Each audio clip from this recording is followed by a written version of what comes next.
and welcome to the Public Square. I'm Rotimi Sankore. Ahoho is off sick today. Get well quick, Ahoho.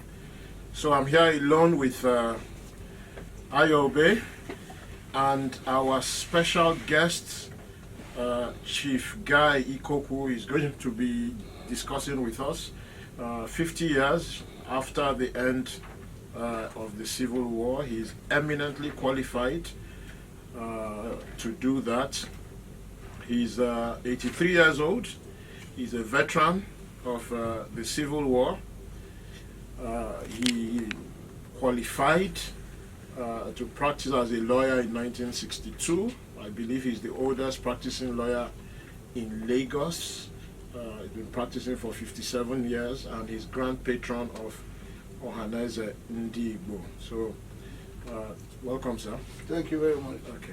But first, the idea segment with Ayobe, and today we are going to be looking at misuse of public property by public officials and decision taking that impacts on citizens. And we are going to be asking the big question, who or how do we hold officials that do this accountable? Welcome, Ayo. Hello, Rotimi, but I always like to try and accentuate the positive.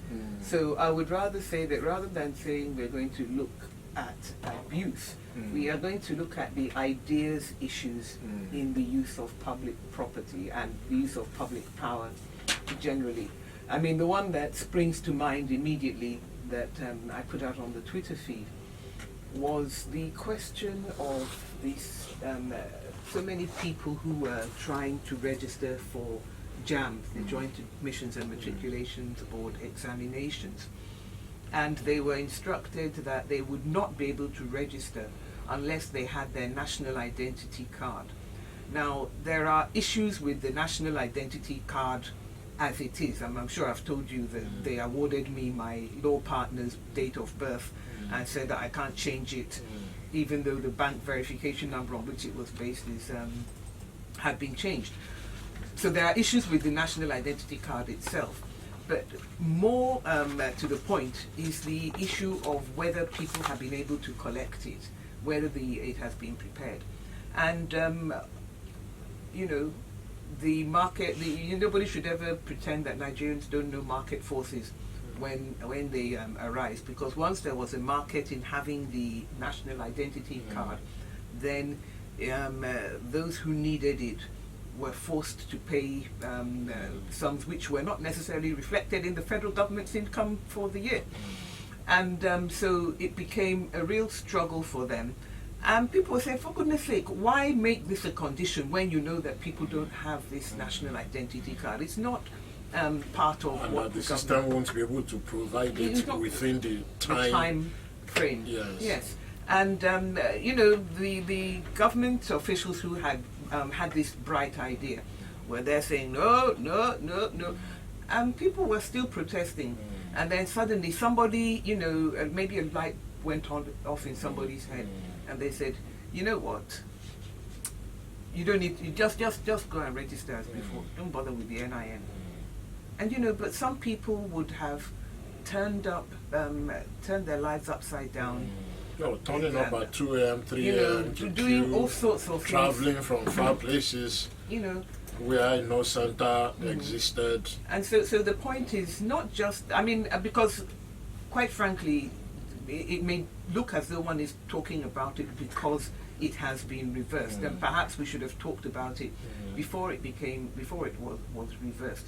But the point is that this was obviously an unreasonable demand to make of Nigerian citizens, and then to just say, okay, we changed our mind, Ajuwaya kind of thing, and which means, as you were for those who know Finaka, you know, that return to the previous situation. You know, who in the first place came up with the idea, and what is the what penalty, what consequences are there for anybody, for the person who came up with that idea?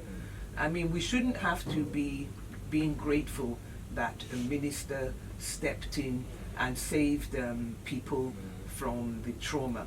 And again, we have the next immediate example of this question of people who have a bit of public power just making statements that turn the lives of Nigerians upside down is the issue of the increase in the rate of value-added tax, VAT as we call it. The president did not sign the money bill into law until this year, and yet the accountant general was proudly telling everybody that yes, I saw a bill that had been prepared in December and I sent it back because blah blah blah, and I sent it back and told them that they had to go back that they and had to charge. go back and charge 7.5 rather than 5% when the bill had not even been signed. Yes. So Now, in other words, one public official was arbitrarily backdating. and meanwhile, the minister again, as I say, stepped in to save Nigerians. Now it's a little bit And says it because- takes effect on February 1. from February 1st. Now, I think it's important because we should not pretend that Nigerians are all saints when it comes to these things. The words that spring to mind immediately are backdating, and it may be that this is why. But the fact is that even if you were going to say it takes immediate effect, the bill had come to you and it was received in your office. So it had clearly been, the bill had clearly been issued before the cut-off date. So I think That is not the finance bill, the the payment, invoice, the or invoice yes. from the businesses Yes. that forwarded it in December, Yes. which is separate from the finance bill. Okay, So, yes. I take the finance bill had now become an act actually, Yes, yes. but it was signed into law as legislation on the statute books of Nigeria. So the point is that why do these officials at different levels making their diktats and making their pronouncements? Where's the integrity, the accountability in this matter? Because if public officials can do this, make up their own stuff, turn the lives of thousands or even millions of citizens upside down, and then when it is corrected by another public official, everybody just goes on as if nothing had happened. Yes. So I think that is a question that it's about the use of public power, the use of public. I mean, I'm going to come to the issue of the use of public resources, but when it comes to the use of public power, the general consensus is that when you abuse public power, then you are being corrupt.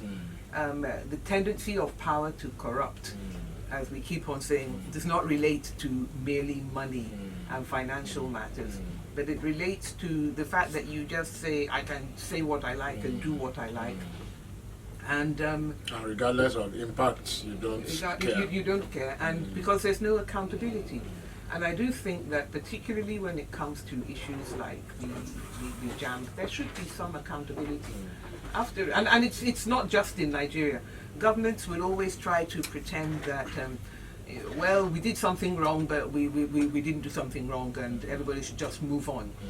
I mean, you saw it recently on a terrible scale in Iran when some people took it upon themselves to shoot a plane out of the sky.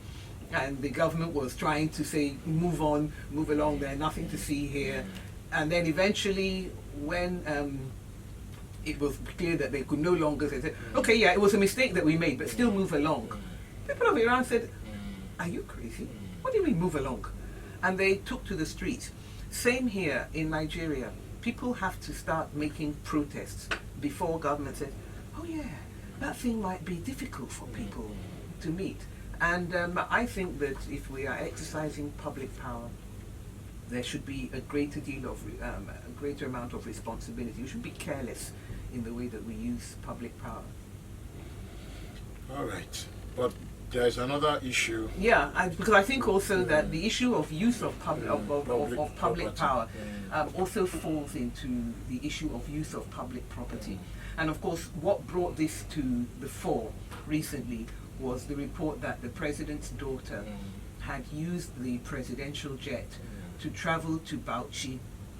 Now, we should say that after the protest or a lot of adverse comment from the Nigerian people, it later was said that, oh, she had gone to represent the president in something to do with the Emir of Bauchi, or I think some traditional ceremony, Durbar. And people said if she's going to represent the president, she's an appointed public official. well, I mean, as far as I'm concerned, if you're going for cultural matters, the president has a minister of culture, and his office is full of people.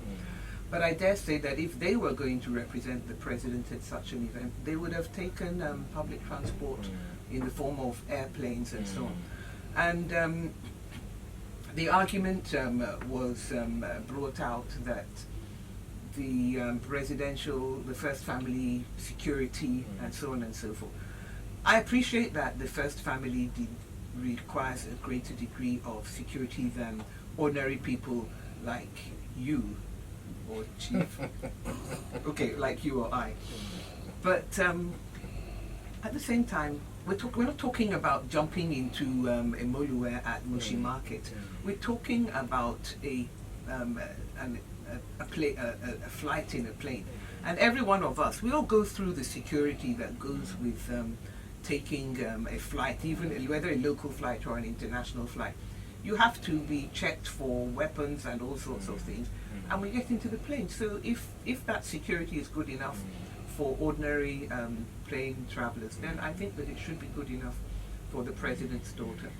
It's also worth pointing out that there are countries that are more developed than Nigeria. I'm not interested in the level of development. And they don't have presidential jets. Well, and there are also countries where they do have presidential jets, and the president uses them for purposes which are not connected with his official duties. Then he has to pay the cost. He pays for the fuel. He pays the overtime for the security, such as in the US. You see, so that now the reason why I thought that we should discuss this from the point of view of integrity and ethics was because so many people of course, it divided along political lines. So the supporters of the president were sort of I would say that some said that this was a bit of a messy issue for the presidency, but some were those who are dedicated to support the president were saying that nothing to see here, and then resorted to whataboutery.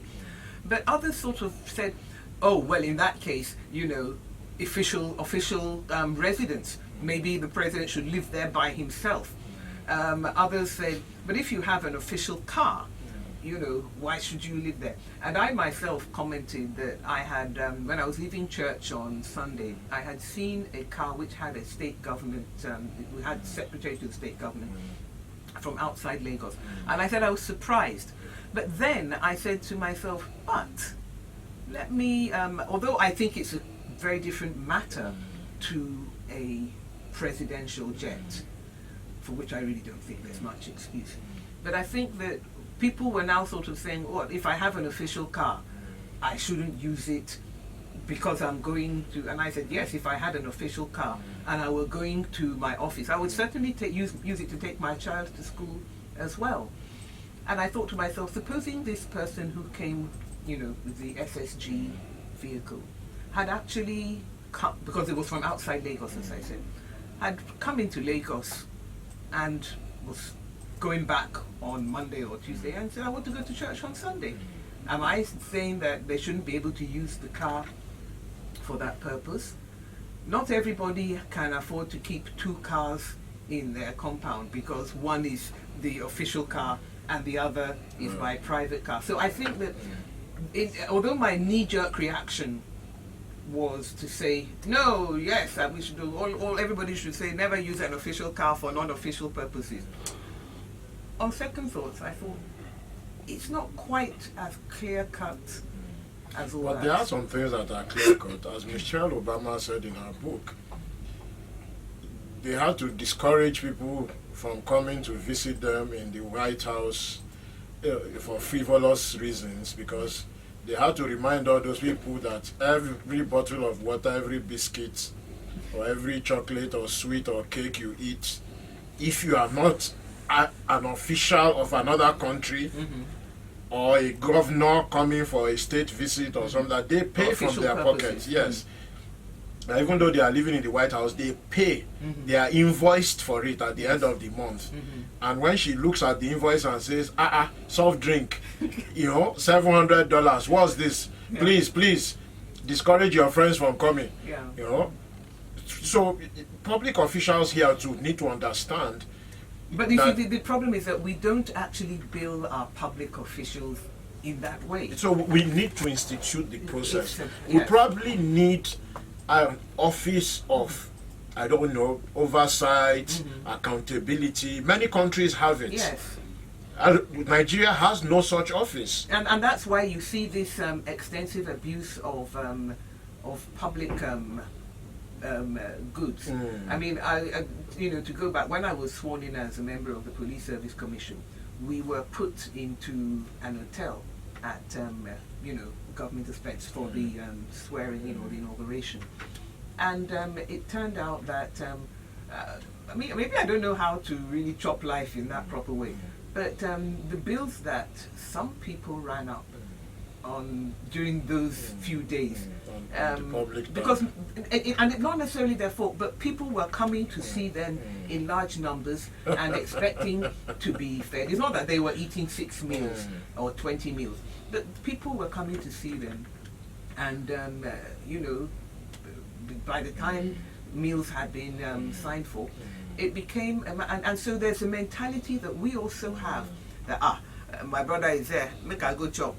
And we need perhaps to also, because a lot of the excuse that is given for this abuse of public property is that people, the constituents, they demand it, and that's why we need it. We need to explain to the constituents, and we need an office of public accountability. Once they have that office of accountability, legislators and public office holders will learn to speak to them. But it's not just, I should also just be, in closing, say that this happens both in the private and the public sector. We should, we need to check ourselves a little bit about these things. So I want to thank everybody for listening to us on ideas. Sometimes the ideas issues come from us. We should check ourselves. All right. Thank you so much, Ayobe. Stay with us after the ads and the break. 50 years after the end of the Civil War, have we learned the lesson?